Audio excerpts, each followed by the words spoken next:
Millennials today are great innovators, right? They have a million great ideas, a million of them. And they actually don't have the authority to understand the difference between the process of making your imagination real and being an entrepreneur, which is monetizing your idea. Big, big difference. I learned that difference at West, that instead of just being an innovator, that I needed to learn how to make money from that idea. Big, big difference. I got Andre Reed and Jim Leyritz, two of my partners in the room, and obviously Warren. They'll tell you, they have every award there is. Hall of Famers, game-winning home runs in the World Series.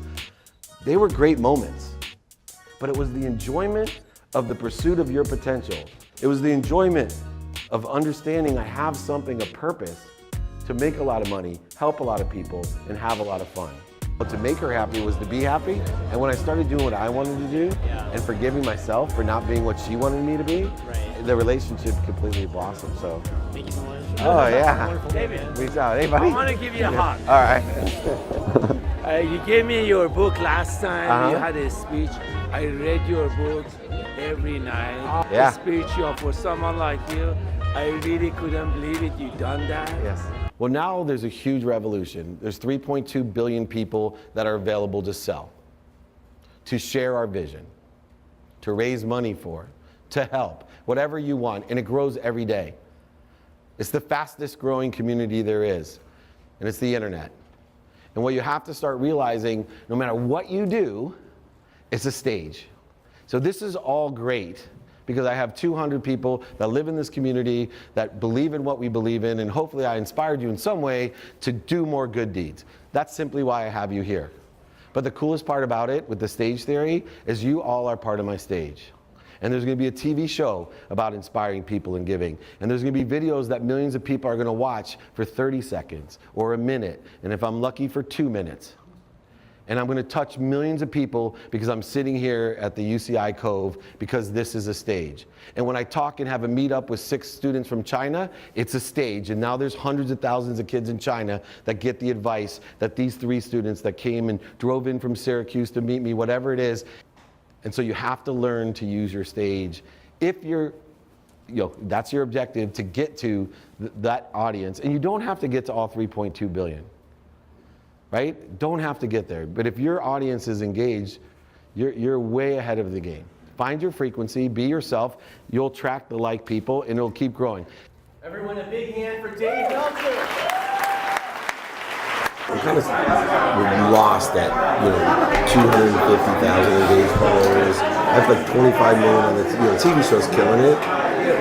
The thing on the Entrepreneur OTT? Yeah. More importantly, we don't know how to go from the next, like the 200,000. What's the 200,000 on Instagram? It's all engaged. I mean, we get 50,000 people watching a video. Let me see it real quick. I mean, it's super fun for me to look at this because it's so, like, the model. Like it feels. So first and foremost, you're not putting out enough content. Okay. Like. We have a shitload that we don't put out. Yeah, first and foremost, this is 1 day ago, the next piece is 4 days ago. You went 3 days without posting. This is Crypto Playbook, a Silicon Valley audio experience. Yo, yo, yo, this is Juan G with the Crypto Playbook out of Silicon Valley, and this is the show where we mix finance, cryptos, and locker room banter. On this episode, we have a very special guest, one of our first guests, and probably one of the best guests we will ever have on the show, David Meltzer. Welcome to the show, and thank you for taking the time out of your day.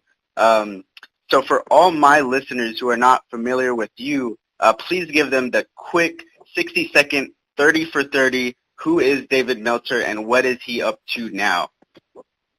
Oh, very cool. Thank you very much for having me on, Juan. I'm excited to be on your playbook. I, of course, have my playbook with Entrepreneur in my podcast, so it's good to be on the Crypto Playbook. My background originally is, growing up poor with 6 kids and a single mom, working my way up to retire in my 30s as CEO of Samsung's first phone division, a thing called the PCE phone. Retired and became an investor and an idiot, and I lost everything. Met Lee Steinberg, the most notable sports agent in the world. I became CEO of the most notable sports agency in the world, Lee Steinberg Sports and Entertainment, where I met Warren Moon. And 8 years ago, spun off my own global marketing agency, which specifically deals with making a lot of money, helping a lot of people, and having a lot of fun by bringing all the right people to the right projects, specifically to create social change or raise money for charity. Right. So before we get into the crypto side of things, I just want to kick this show off with something that, everybody is probably interested in. I know football is one of your favorite sports, and, my listeners and my favorite sport is football as well. So before we get into crypto, you're a guy that obviously understands financing from a sports perspective, and, I see you on your content talking to young athletes about money and, doing the right thing to at least not lose it all. And, I live here in the Bay Area, and so there's a young man right down the road for me that just signed a 5-year, $137.5 million NFL contract, the most lucrative contract, right? David, what does he do next? Well, he goes and seeks guidance, right? He gets 3 mentors, people that sit in the situation he wants to be in. And he doesn't just get 1 mentor. He gets 3 mentors, and he asks for their advice of how to not only grow his wealth, but maintain it, right? To stay in business. And so, he needs some really good financial advice, and he should get 3 people, and then through those 3 people, he'll find the truth and maximize that. And so as anybody else that makes any amount of money, my advice to you is be more interested than interesting. Use at least 3 mentors always, and ask for help. Very simple formula, but it's guaranteed to give you the success you're looking for. No, I completely agree. And, by the way, just staying on Jimmy Garoppolo, I'm just interested to hear your opinion from a financing perspective, from a GM side of things. What do you think about the 49ers' decision to give him that contract? I think it's a really good decision. Obviously, a franchise quarterback is the most valuable thing a team can have. It's one of the dependent variables of being successful and having a chance to win the Super Bowl. When you have a system that obviously works for a quarterback, and that quarterback has had success, I think that the $137 million, I think 90 of it's guaranteed, is a fair price for a franchise quarterback that seems to work within your system in a very efficient, effective, and statistically successful way. Great insight. And, you're such an efficient guy with your time throughout the day and running your agency and putting together and orchestrating other business ventures. And, of course, you also have time for your family as well. Have you had any time to look at the cryptocurrency blockchain market? Yeah, I've done a lot within the blockchain market. I have a huge business coaching practice, and a lot of people are asking me for advice in there. And, my feeling in the market is that, I've always on the side of the market since I lost everything have gone to the picks and axes. I've looked and at the leaders of analysis, people like Warren Buffett, and see and read about what his opinion of the markets are.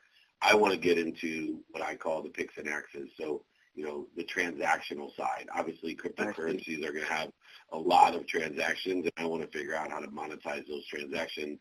I don't want to guess whether or not it's going to go up or down. And as Warren Buffett says, when you have a volatile market always ends up in a down market.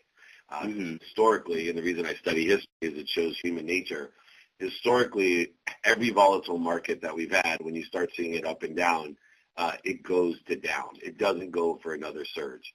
So if you're betting on the cryptocurrency market and it's volatile, history will tell you that it's going to go down. Not that they won't go back up again after a crash, but if you're sitting on a high market that's volatile, history tells us it's going to go down.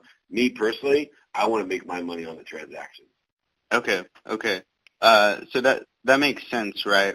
And a lot of these new people to the crypto market, I mean, they're quite young, and for some of them, it's their first financial instruments, their first assets that they're investing in, right? So with your history as an investor, you know, buying up assets when they're available, I mean, you talked about the history, right, relating it to history. How do you think cryptos are different from your experience of investing?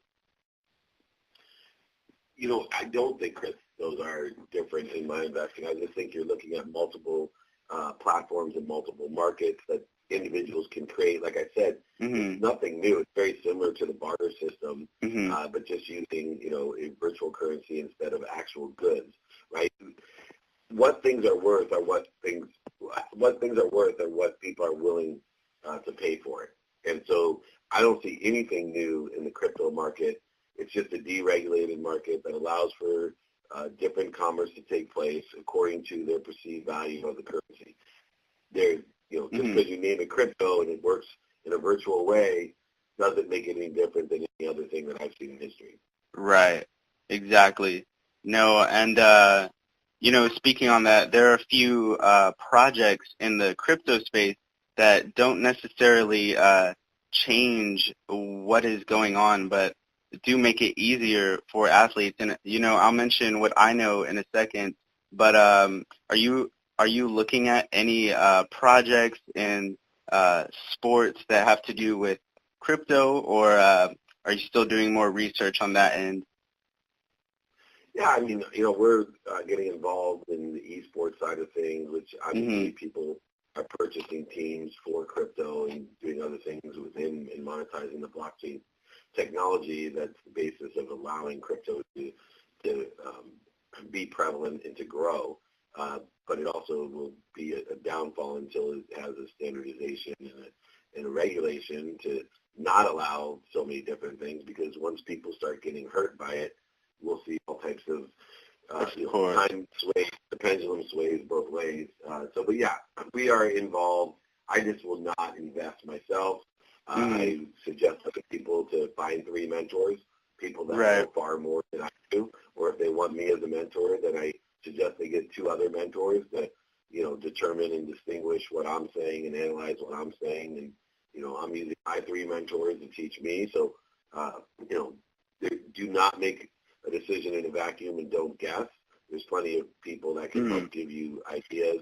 There's no reason to, you know, crawl before you walk, before you run. And as we finish up here, always remember, you know, if it's too good to be true, it is.